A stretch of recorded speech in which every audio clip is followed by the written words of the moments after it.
Welcome in to the PFN Bengals Podcast. It's week one. NFL is officially here. I'm Dallas Robinson, as always, your host, joined by Jay Morrison. How you doing today, Jay? I'm great, Dallas. How are you? I'm doing great. I'm excited football's back. If you're watching on YouTube, you can see we have a third member of our panel today, Brian Blewis, PFN betting director. How you doing today, Brian? Thanks for joining us. Yeah, of course. I'm doing great. We are only 2 days away from football. The long wait is finally over, so I couldn't be happier. It's finally back. I think we're all excited, and I think we're all excited to make some bets this season too. So that's how we're going to start today's show is, what do we like for the Bengals this year? What do we like in terms of props, in terms of season-long awards, in terms of futures? How can you make some money betting on the Bengals this year? That's what we're going to help you do today. So, Brian, I think we'll start off at the top in terms of Super Bowl odds. Bengals are at a plus 1,100. Any general thoughts? I mean, what are your thoughts on them as a Super Bowl team? This is a championship caliber roster, obviously one of the best teams in the NFL, MVP candidate under center. Do you like them at plus 1,100, or do you think that's maybe are there other teams that you might like better in that range? Yeah, definitely. So, I mean, they're rightfully in the mix at the top for Super Bowl odds. I mean, no matter how high or how low you are on their win total, you can't dispute the fact that the Bengals are going to be a Super Bowl contender, especially as long as they had Joe Burrow under center, Jamar Chase, T. Higgins, and the rest of their core. But for me personally, I never see much value in betting on a team to win the Super Bowl at anything below 1,500, below 20-1 before the start of the season, because these teams get off to bad starts and these odds could change really fast. And if you look at the Bengals, their first 3 games to start the season are against the Browns and against the Ravens. I mean, most people listening will probably expect the Bengals to win those first 2 games because they're still the kings of the division.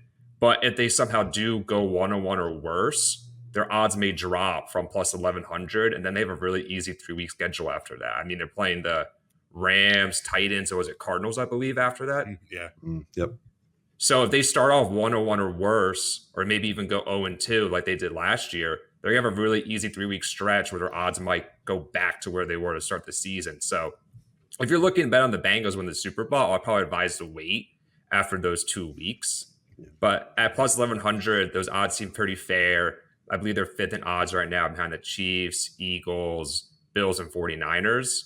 But the division is really hard this year. I mean, they're obviously the kings of the division. They're rightful favorites, but this is the hardest division of football. And if you're looking to, I mean, they're obviously the best team in the division, but you probably have the best last place team in the Steelers also, who a lot of people really like to win it this year. So I don't know what your guys' thoughts are on them compared to the rest of the division and their Super Bowl odds. I mean, they did lose a couple safeties in free agency, obviously lost P. Ryan, but this is still one of the best rosters in the league, hands down.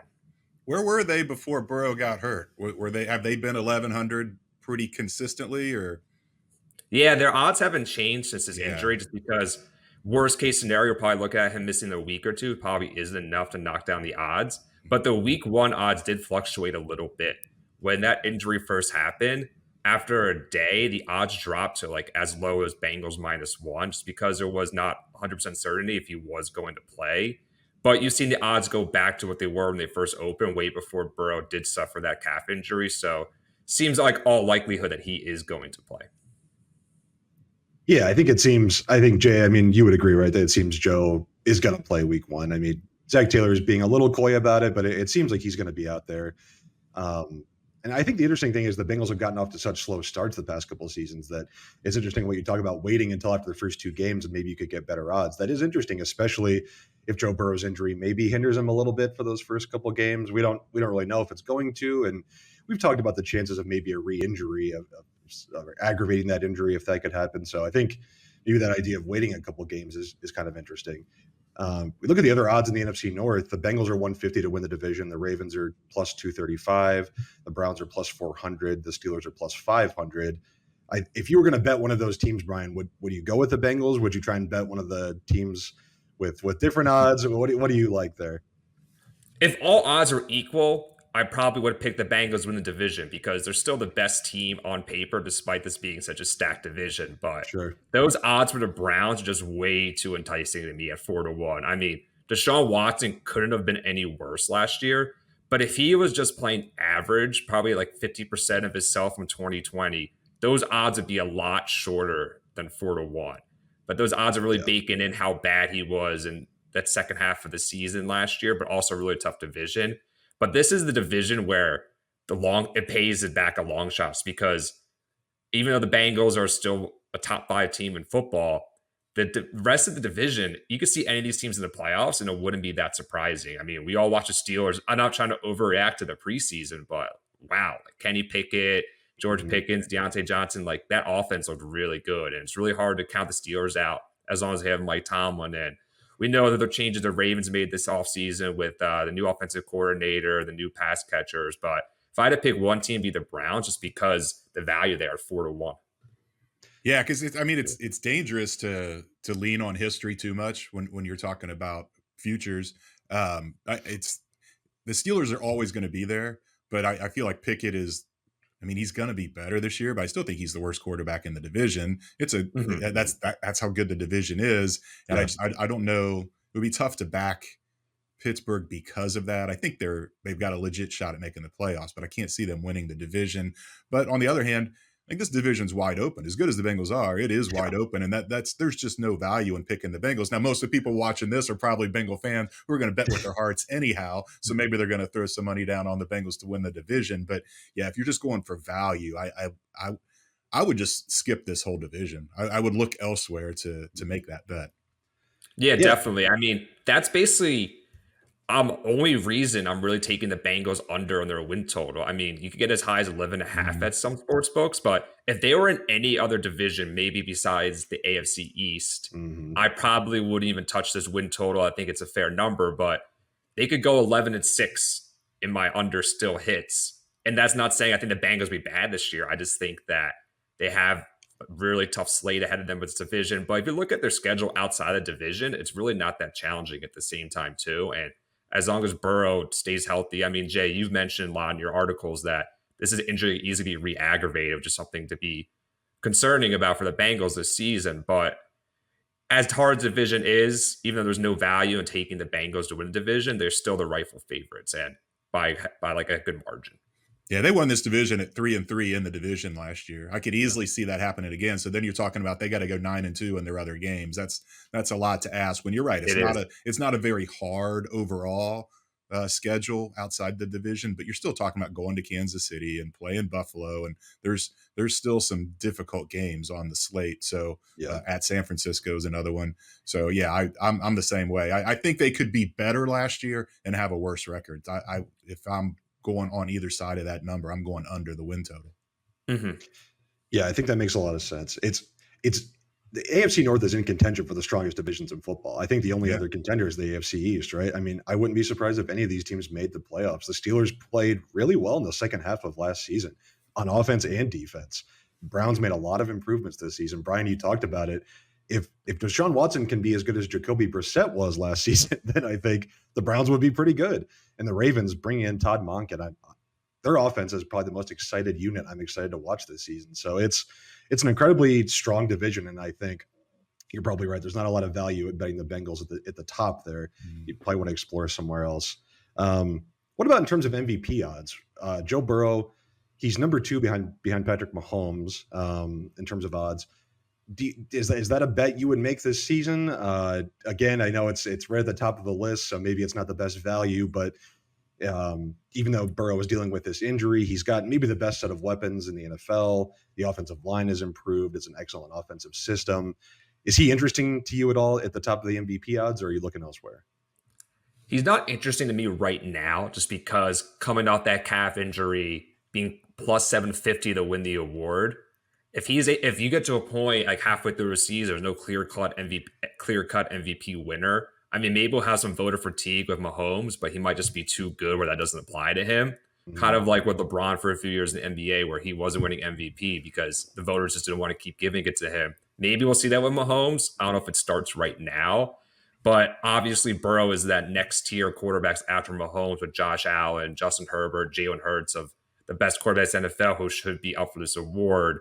But at plus 750 right now, coming off this injury, he might be rusty to start the season. It goes hand in hand with the Bengals Super Bowl odds. You're better off waiting after this difficult stretch to start. I know he was a little rusty to start last season, and then he bounced back and had an incredible season. So you could really see something similar again this year. But I wouldn't bet on him to win MVP until he at least gets plus 1,000 or longer, because there might be a big overreaction after the first 2 weeks in the betting market, but there will be still 16 weeks to go in the regular season where he's not out of it because of 2 bad games by any means, unless you see somebody like Mahomes. Obviously is capable of just going off anytime. Josh Allen's fully healthy this year, coming off playing through an elbow injury last year. And then look at guys that are really popular picks that people think are poised to take another leap this year. And Lamar Jackson and that Todd Monken offense is a popular pick right now. And Trevor Lawrence, too, in year 2 under Doug Peterson, now Calvin Ridley. Of the guys that are close to the top, Lawrence and Lamar are my favorite MVP picks. But right now, I don't see any value in Burrow. He's rightfully second in odds. But if you like him, you're better off waiting, like taking the Bengals to win the Super Bowl. I hate to ask this because I don't want to put you on the spot. So if you don't know, just say you don't know. But I'm curious. Recently, what's been the biggest long shot that's come out of nowhere to win NFL MVP? It seems like it's always the guys that they expect to be there are the ones that are at the top of the voting at the end of the year. Yeah, with NFL fans, they base everything off of what they saw last year and who could replicate that. So last year, this time, Jalen Hurts was like the really popular MVP pick of the long shots. I believe he opened at 40-1 last year and then dropped all the way to plus 2,500 for the season. And that guy this year is Justin Fields, because there's been a lot of people thinking he can make a similar jump to Hurts. He had a pretty similar season last year to Hurts did his second season in Philadelphia. The only difference is that Hurts' team made the playoffs, and Hurts' team going to last year a lot higher expectations than the Bears do this year with Justin Fields. So if you're looking for that quarterback, maybe that next jump, and people are looking at Fields, it'll have to take a gigantic jump for him to get to where Hurts was. I think people are kind of taking for granted how much Hurts developed as a passer, and that's kind of more the exception, not the rule. I mean, Fields is plus 4,000 to open, and now he's down to like plus 2,000 odds. He's just barely behind Trevor Lawrence, Lamar Jackson win the award. And all the different sports books are reporting that he's the most popular MVP bet because he's the guy that had those long odds that people thought could really jump into that conversation. But I think it's a little premature, and I don't think comparison to Hurts a little lazy. And the Bears have to at least win the division for him to be the mix for MVP, because it obviously goes to the best quarterback on the best team.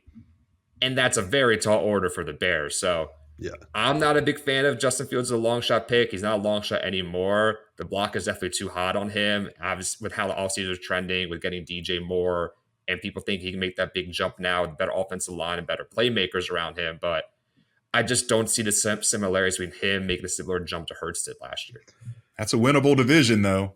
I mean, it is. It's the antithesis of the AFC North. I think that might be the worst division in the league. And I like that. I think it's the most up for grabs division. I mean, it's the most winnable. Worst, yes. But you have two teams that either could win it in the Saints and Falcons, and it wouldn't be super surprising. Versus NFC North, I think the Lions are getting a little overhyped right now. I mean, they're good, but they're not.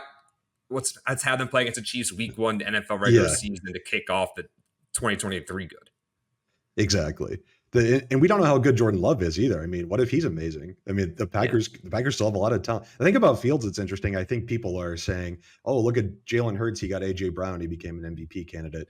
We can do the same thing with Fields, who gets DJ Moore, and he can become an MVP candidate.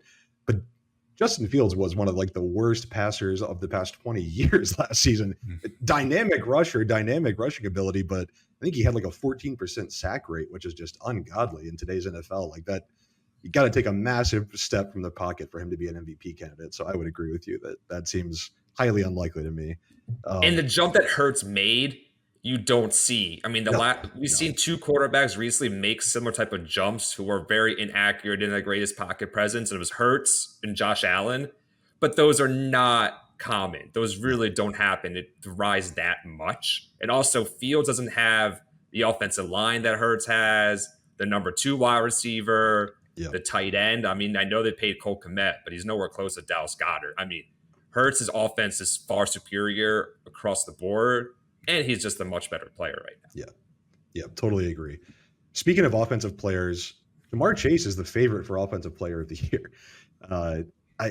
It's interesting to me. I think there aren't a lot of players. I mean, Jamar Chase has T. Higgins also in the lineup. I think it would be hard for him to get the type of numbers to win offensive player of the year. I think there are other receivers maybe that are kind of the GOAT. Jamar Chase is obviously the number one receiver in Cincinnati, but there are other teams where receivers can get a much higher target share than I think Jamar Chase might be able to.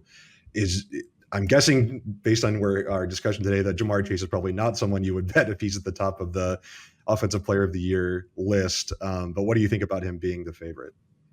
Yeah, that's interesting to me too. I guess he's the favorite because obviously Justin Jefferson won last year, and this is not typically an award that goes to repeat winners. Yeah. I guess there's so much volatility with the skill position players in the NFL. Like that's a reason why, and not necessarily voter fatigue.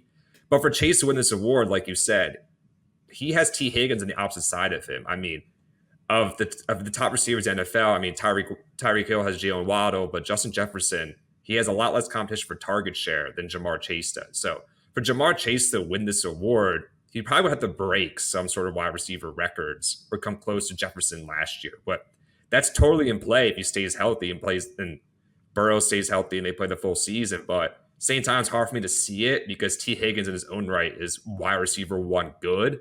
It would be a wide receiver one for at least 20 different teams in the NFL. Yeah, and I mean, you just look at the way Joe Burrow operates this offense, and he's not going to be a guy, even with the great relationship he has with Jamar, he's not going to force feed Jamar. It's so cliche, but it is so true with him, is take what the defense has given you. And, you know, a lot of times guys say, I don't care about the targets and the catches as long as we're winning. I really do feel that with Jamar and T, that is – it's not a big deal. And Jamar knows he's going to get paid huge next year anyhow. It's not like he has to put up huge numbers this year to kind of get in the same stratosphere as whatever Justin Jefferson's going to get. T. Higgins, it doesn't look like is going to get an extension. So this is a contract year I think he's going to have a massive year. I think you're still going to see Jamar around that 1,400 mark that he's been the last couple of years. What he did last year, missing 5 games, 4 to injury, 1 to cancellation. But yeah, I think he's going to have an outstanding year, but I don't know that it's going to be Offensive Player of the Year good. Yeah, me either.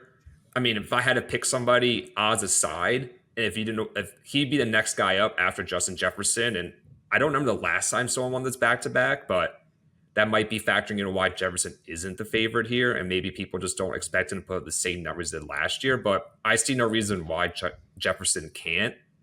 But and like we said with Chase, there's just not much value on, even though he's the favorite, but he has a really good wide receiver opposite him and a really good slot receiver. I mean, Tyler Boyd gets lost in the shuffle a lot talking about these receivers because he's nowhere close to as good as Chase or even Higgins, but he's still one of, if not the best wide receiver threes in the NFL too. And the reason why he doesn't have to force the ball at Jamar Chase. That's why Burrow doesn't do that. I mean, he has those 3 guys to throw to, and even Joe Mixon out of the backfield, and he had P. Ryan for all those years before. So I think we're on the same page here that there just isn't much value in betting Chase as the favorite, and that I'm almost kind of surprised that he is the favorite.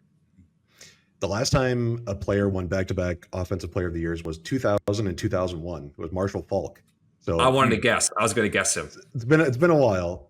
I wonder if it could be one of those years where the quarterback play is so off the charts that one quarterback wins MVP and they give like the second place MVP award to Offensive Player of the Year. I've seen voters do that in the past. I wonder if that could be something that happens this season. If I could forget back-to-back. I was going to say, forget back-to-back Offensive Player. Will a running back ever win Offensive Player of the Year again? I mean, it happened in 2020. Derrick Henry did it, but I don't know. I think it's going to have to be someone that gets 300 plus carries. It's going to be tough in today's NFL. If I could see one running back, I think the obvious pick is Christian McCaffrey because how involved he would be in the receiving game too. Yeah. I mean, we know how injury prone the 49ers skill position players are. I mean, McCaffrey in his own right too, but same with Kittle and Deebo Samuel, not as much Ayuk, but if one of them misses time, that's going to open up way more opportunities in the passing game for Christian McCaffrey. And I know he wasn't used as much. People expected them to use him last year after giving up so many picks for him. But now in year 2 in this offense, I feel they could open up even more for him now, especially after what we saw in the playoffs. Yeah, that makes a lot of sense. Just got to stay healthy, right? I mean, that's the concern with any of these guys, and especially CMC, who's missed so much time. Let's move on to Coach of the Year. Zach Taylor is plus 3,000. He is tied for 17th with Kyle Shanahan, Bill Belichick, Sean McVay, and John Harbaugh. It's a pretty good list to be tied with. But Brian, we talked about it before the show. These odds for Coach of the Year are always strange, right? It's usually based on who makes the biggest leap from one year to the other. So Zach Taylor to win Coach of the Year, he's going to have to do something probably pretty extraordinary. Yeah, from my perspective, and I'm curious what your guys' thoughts are. I feel like his only path to winning Coach of the Year is that the Bengals have the best regular season record. It might have to be 17-0. Yeah, that too. Yeah. He would have to win to go 17-0, but at the same time, last year we saw the Eagles have the best record, and Nick Sirianni wasn't even the top 2 for voting. Yeah. But if you really do believe in this Bengals team, I mean, I'm sure you guys are a Bengals podcast. You probably a lot of listeners that do believe they're the best team in the NFL, which is fair to say. If you do like them to be the best team in football, then he is a good bet for Coach of the Year, because if you look at their odds for the best regular season record, it's only plus 750, which I think is the second shortest behind the Chiefs. So that's a gigantic gap between Zach Taylor plus 3,000 for Coach of the Year and Bengals' best record of plus 750. And as Dow's talking about, these odds for Coach of the Year, if you had like fans guess what they would be, who the order would be, I want to know how many of them would think Dan Campbell would be first in odds. I mean, that I don't understand, because I feel like everybody is anticipating a big jump from the Lions. So how much credit does he really get if they do make that jump, and how big does it have to be for him to win Coach of the Year? But from my perspective, I think they're getting a little overhyped right now. So I see no value in Dan Campbell. But if you see a lot of value in the Bengals having the best record in football this year, Zach Taylor could be a good pick. From my perspective, I think the coach that looks the most enticing to me is Sean Payton, if he does turn around the Broncos after just how everything went wrong for them last year. He's only plus 900 to win the award behind Dan Campbell. He's second in odds. But if he just makes Russell Wilson look competent, or even 65% of himself in Seattle, I know it's a very arbitrary percentage there, but he will get a lot of credit from the media for turning them around, obviously. And he just was working in the media last year, so he's friends with a lot of those people.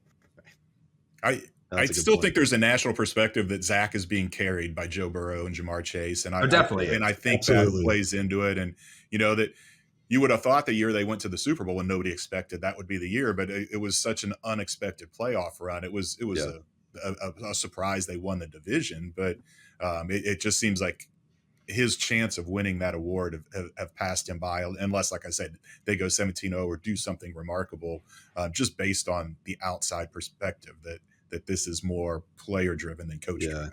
I feel like it's always going to be that way, right? I feel like it could be that way for Zach Taylor's entire career in Cincinnati. I mean, you talked about Sean Payton. I think you have to have someone who's a coach who like rectifies a situation. That's what voters are looking for. Yeah. Even someone like Arthur Smith, I think, if he can turn Atlanta's offense into like this top 5 unit and the Falcons go and win 11 or 12 games and win the NFC South, I think he's interesting at plus 1,400. But Zach Taylor, I think someone who has like an all-star cast of not only players, but coordinators under him as well.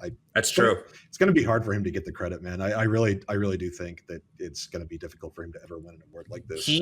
And this is unfair to him, he got hired during that offseason where everyone was making fun of teams for hiring anybody who knew Sean McVay. Yeah. Like I remember when the Cardinals hired Cliff Kingsbury, and in their press release, they said he is friends with Sean McVay or something like that. Yes. So, and it's been unfair to Zach Taylor because he was a former McVay assistant that he hasn't really been able to shed that label despite taking to the Bengals to consecutive AFC title appearances and to a Super Bowl. And like Jay said, the year they made it to the Super Bowl, their expectations were incredibly low, despite having Burrow, despite drafting Jamar Chase.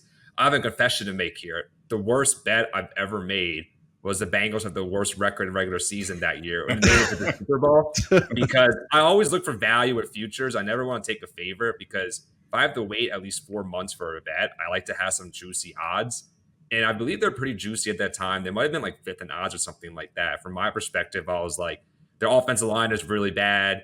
Joe Burrow's coming off ACL injury. He might be a little sluggish to start. We don't know anything about this defense. And then they make it to the Super Bowl, and I look like an idiot. At least you admitted it. I think your concerns were valid, though. They didn't have a good offensive line that year. That's not a lie. What's crazy is how they were at least 1,000. They're at least 10-1 to win their division. I don't know if we'll ever see that again. I mean, the Jaguars were closed at plus 800, plus 900 last year when their division, but they were way longer before. Yeah. There wasn't that momentum for the Bengals. I mean, there's always some sharps and professional bettors that get ahead of a team before everybody else, but the Bengals were on nobody's radar that year.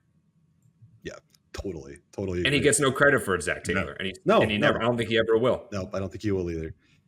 All right, Brian, we're going to wrap up with a game that we're going to bring over from Jay's former podcast here, that podcast Growlin'. Jay, you want to set us up with this game we're going to do every week? Yeah, we're gonna do some fictional betting. Each week we get 20 units to play with. You make 2 bets. One has to be related to the upcoming Bengals game that week. The other one can be on anything: college, NFL totals, player props. You can do parlays if you want. I was big. I got behind early last year. I started doing parlays trying to catch up. 20-unit parlay.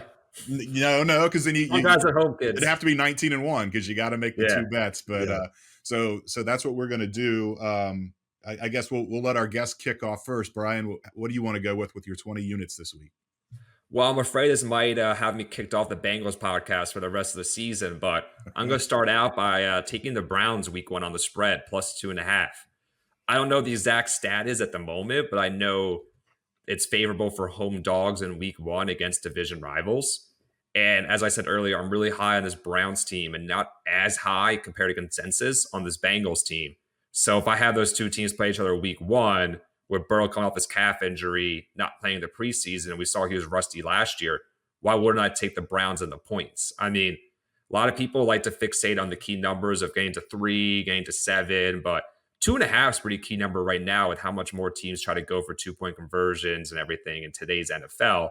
So I still like those odds there, and I think this will be a really close game, and I think these teams are more evenly matched than the odds might indicate. And Jay, I don't remember the exact stat, but I think the Bengals have struggled a little bit at Cleveland recently, right?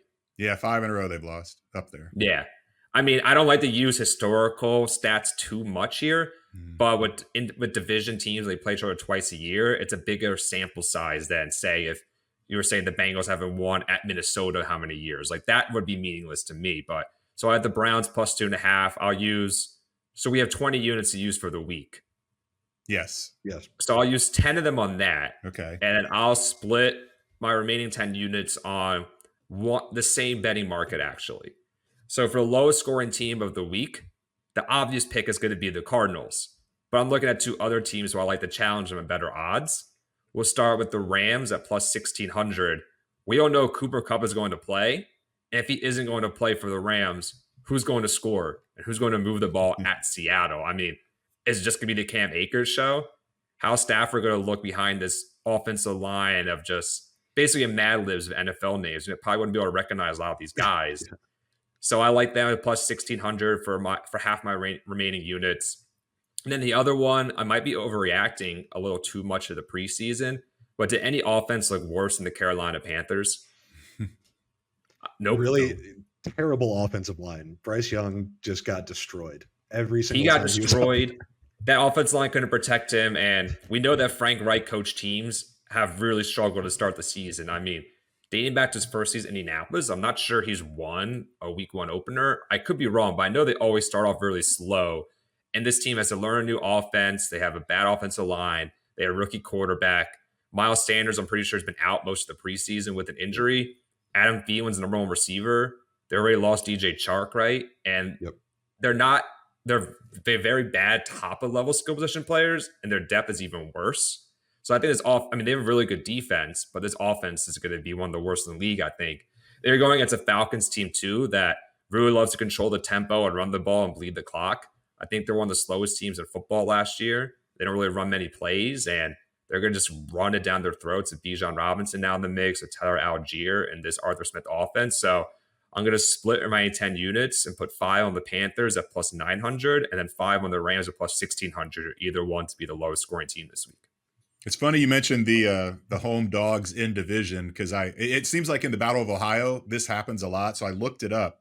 Home dogs of 7 points or fewer are 16-20 outright in this series, in this Bengals-Browns series. Oh. They're 19-12-1 against the spread. So that sounds like a good pick on your end. I'm going the complete opposite way, though. I'm putting 15 units on the Bengals minus 2.5. I think Joe Burrow's gonna he plays at his best when he's got a chip on his shoulder. Everybody doubting him with the calf injury. A lot of talk about the 0-2 last year. They're going to want to come out of the gate fast. I think we're going to see the Bengals win this game and do it by at least a field goal. For my other bet, I'm going under in the Titans and Saints game. The Saints were they went under in 7 of their last 8 games last year. The Titans went under in all 4 of their games last year. Their 4 final games last year. Both of those were the top marks in the league. So now those two teams face off. Number's 41. It's not a crazy low number. So I'm gonna go 15 units on the Bengals minus 2.5 and 5 units on Titans Saints under 41. I like that Titans Saints. Titans have the worst offensive line in the league. Saints are trying to integrate a new quarterback. I like that. I think that'll be a low scoring game too. Yeah, I like that too. All right. So for my Bengals bet, I'm doing a very weird, very strange play. I'm doing last scoring play is a field goal at plus 155. I'm going to put 10 units on that.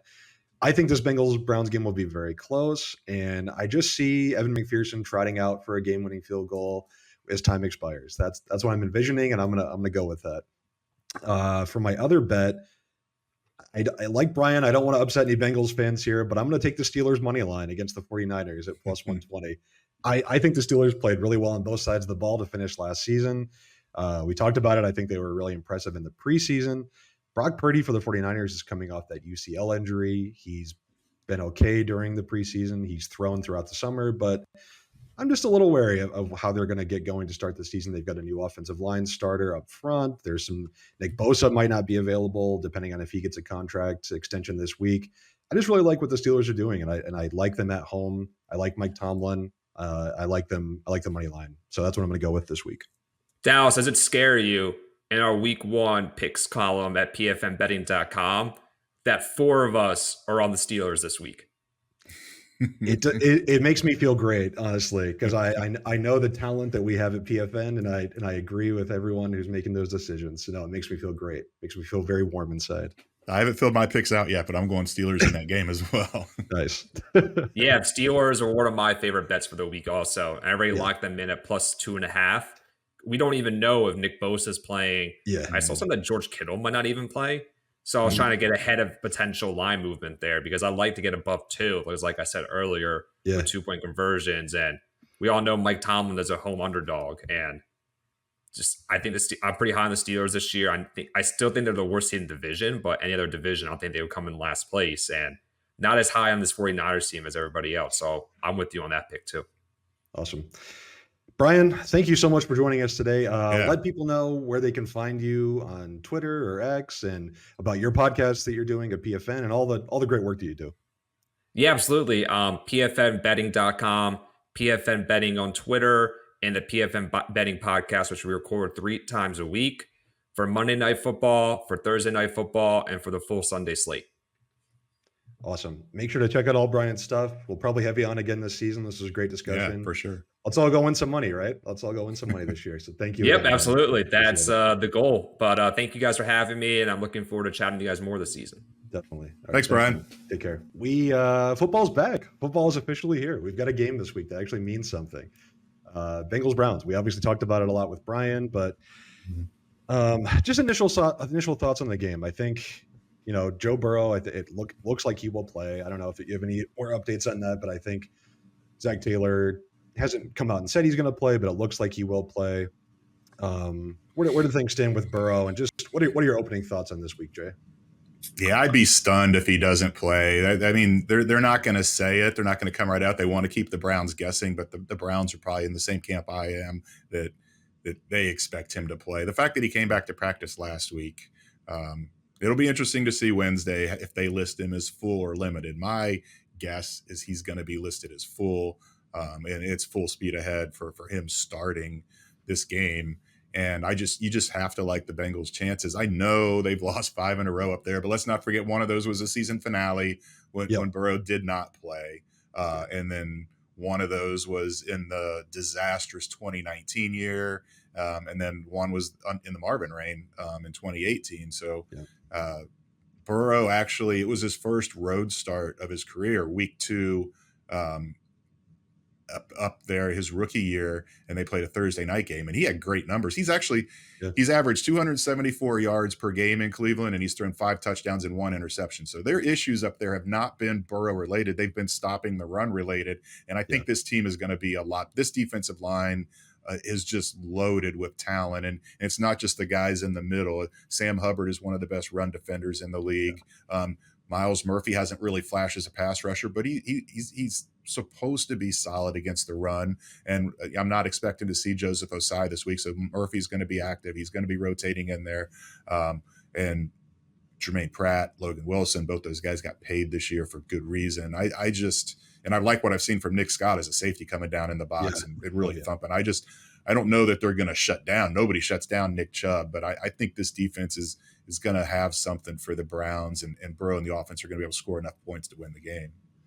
Yeah, I would agree. And I think Cleveland, probably the second best offensive line in the NFL behind Philadelphia. I mean, it's going to be a real challenge. They've got all pro level talent at almost every position. So I think that'll be a real challenge. I think for me, the biggest questions are probably when the Bengals are on offense. How do they contain Myles Garrett?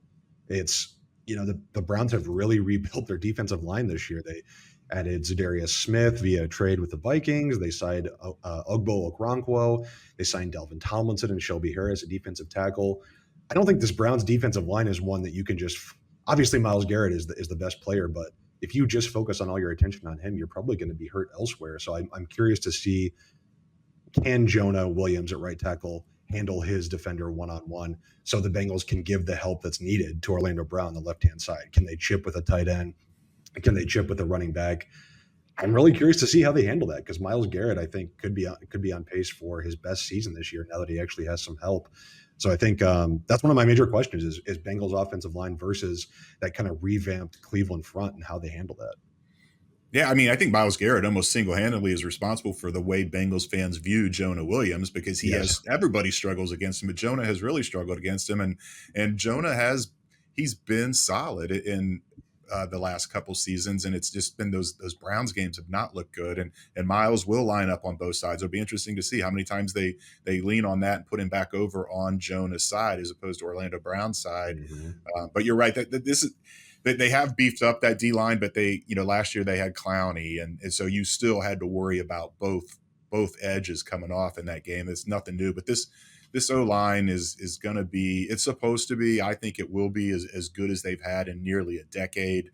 And Burrow's so good at getting the ball out fast and finding the quick read. I don't think we're going to see him try to extend plays as much as sometimes he likes to with that calf. I'm sure there's going to be a little doubt on what's going to happen when he takes off out of the pocket or even moves the pocket. So I think you're going to see a lot of him taking the underneath stuff and maybe a big Joe Mixon game as well, too, just trying to make it an AFC North game. It is an AFC North game, but make it a prototypical AFC North game where it's about the running game and the guys in the middle. So I do. If they fall behind, it could be trouble, because that pass rush is going to be something. But I think this is going to be close throughout.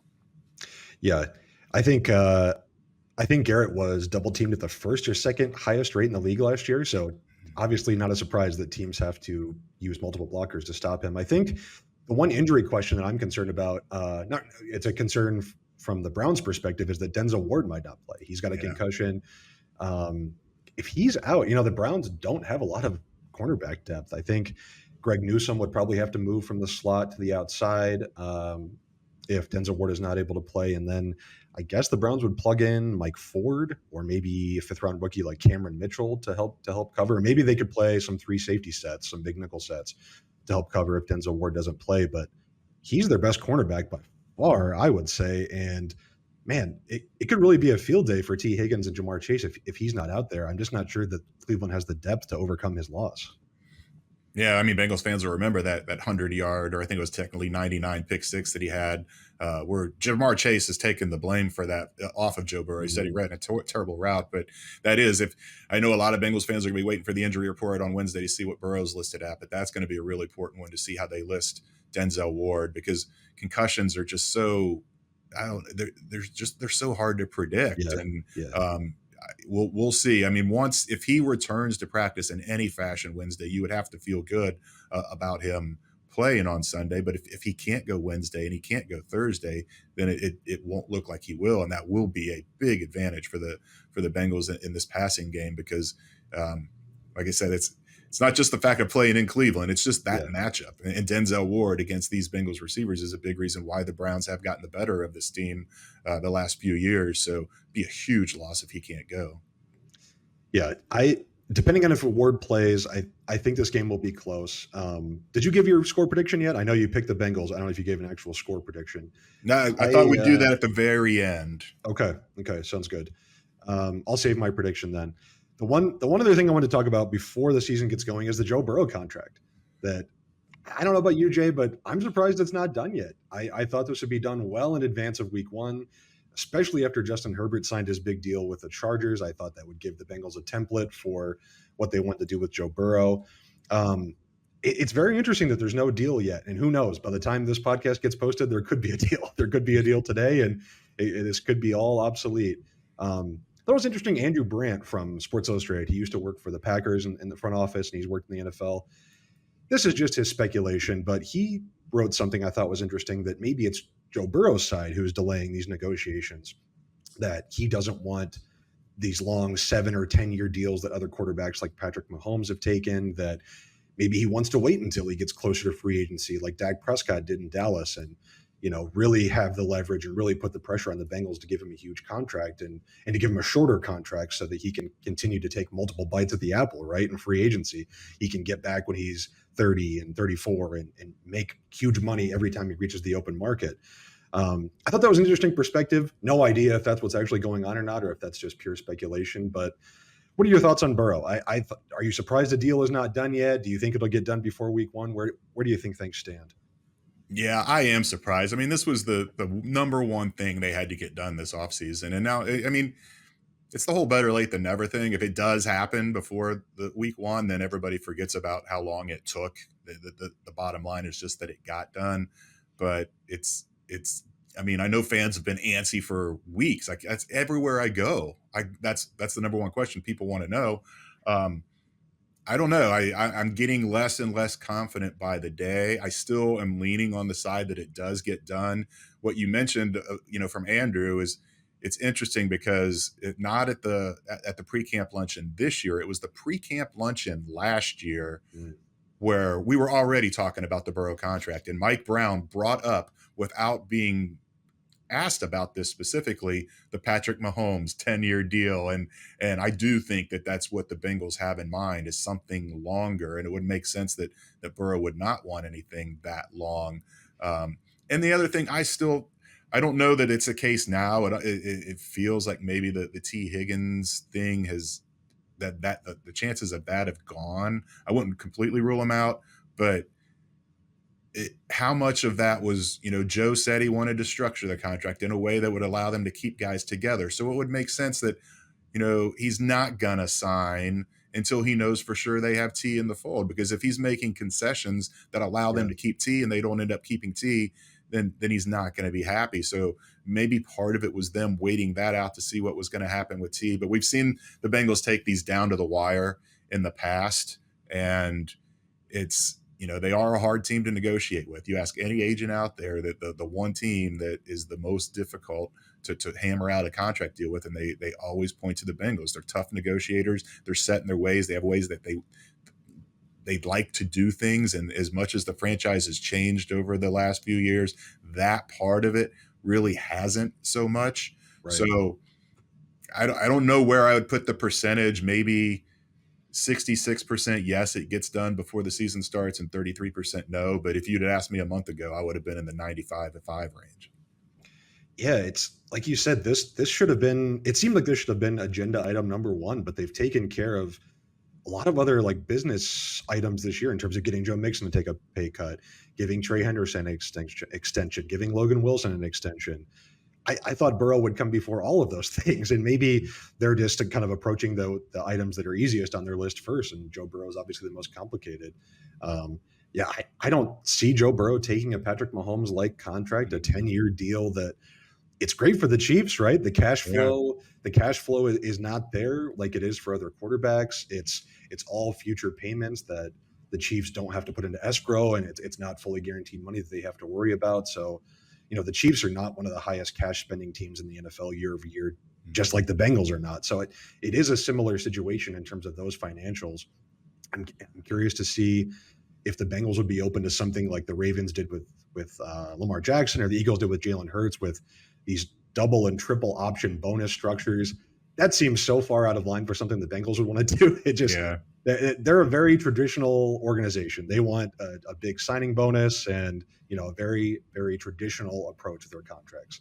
But they are willing to pay guys. I mean, they made Carson Palmer a very, very rich man back in the day. They made AJ Green the highest paid wide receiver when he got his extension. They're not afraid to pay guys. It just has to be on their terms, right? They went all in, not all in, but they went in heavy on Andy Dalton before. Yeah, exactly. Really they had time to wait on that, and they got him signed. And I think he was maybe the 5th highest paid at the time that they did that deal. And so, and then it ended up kind of, I think they would have liked to have maybe moved on from him at some point and not had that there. But yeah, they've never been shy about paying quarterbacks. And that just makes it all the more curious. Why are they messing around with this? Get it done. Yeah. Make Joe Burrow happy. That's kind of been the number one thing for the coaching staff. I mean, keep that guy happy and everything else will fall in line. Yeah. So it'll be interesting to see. I think your point about T. Higgins is really interesting. Is Joe waiting for T. Higgins to get a deal done? And I don't know. It's we've talked about it all offseason. How can they keep Joe Burrow, Jamar Chase, and T. Higgins together? And I think it's a real philosophical question, I think, for the Bengals.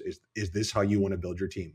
Obviously, Joe Burrow is going to be here. I think obviously Jamar Chase will be here. But do you want to commit to a second receiver, or do you want to take that money, spread it around on defense, on the offensive line, and say, we'll go draft a rookie receiver in the 1st or 2nd round, and Joe Burrow can elevate him to become what we would have paid T. Higgins to do, right? So I think it's a philosophical question on how you want to build this team, and one that we'll probably find an answer maybe in these next couple of weeks, depending on who gets an extension and who doesn't. Maybe in the next couple of days, maybe in the next couple of hours, maybe in the next couple of minutes. We don't know. Anything could have. I've got TweetDeck open. Anything could happen. Let's finish up. Let's talk about our predictions for this Sunday's game. Finally, football is back. You'll be at the game. I will be at my home base with 8 screens up and all the games on. So it will be a little different experience for us both. Jay, we talked about your prediction a little bit, but what have you got for this Sunday's game? Yeah, I'm going Bengals 21, Browns 17. I think it stays close. I don't think the Browns are going to score a lot of points on this offense. I don't think the Bengals are going to score on this Bengals defense. I don't think the Bengals are going to score a whole lot of points. I think there's still going to be some rust, some timing issues, maybe with Joe Burrow coming back and only having a few practices. I don't think you're going to see the disaster that last year's week 1 game was. It was just a totally different situation with him having to rebuild his strength, his conditioning, and all that. The calf injury has kept him off the field, but there's not a lot that it's held him back other than just time on task with those receivers. And he's got a great relationship with Jamar Chase. He's worked with Tyler Boyd all these years. He's worked with Higgins for 3 years. So I just, that, and like I said, they are sick of hearing about the slow start last year. Burrow really could be 0-3 in openers. If it wasn't for a Dalvin Cook fumble at the end of that Vikings game in 2021, they probably should be 0-3 in openers. And I just think that, like I said earlier in the podcast, Joe Burrow with a chip on his shoulder is the best Joe Burrow, and I think there is one there. I agree with you. I think it'll be a Bengals victory, but I think it'll be a close game as well. I made the play that the last scoring play will be a field goal in this game, so I'm going to stick with that. So I'm going to go Bengals 27, Browns 24. A little higher scoring than I think you've got it, but I think the Browns defense will be better this year, but I have a little bit of concerns how they play in week 1. Just factoring in the Denzel Ward potential absence, and it's Jim Schwartz's first year as coordinator, right? I think they'll be better under him than they were under Joe Woods last year, and they've obviously added a lot of great players all along their defense. But I think week 1 things could be just a little murky. Maybe that first game in the new system, figuring things out. I think they could give us some points to the Bengals. You think Nick Chubb will have a good game? I do. I think it's hard to contain him. I have a lot of faith in the Browns offensive line, but I have a lot of more faith in how Lou Anarumo will design things against Deshaun Watson. I think he probably saw enough on film in those 6 or 7 games that Deshaun Watson played last year to figure out how to kind of negate what he can do. And always have a lot of faith in Big Lou. That's my strategy when betting on the Bengals and thinking about the Bengals. So I think the Bengals will get the year started off right with a close victory. So I'll take the Bengals to cover that 2.5 spread. If it's Evan McPherson trotting out there for the final kick, you're going to feel good. What if it's Dustin Hopkins? Are you just going to count your bet as a loss? Oh, I don't know. I think we'll throw it away at that point.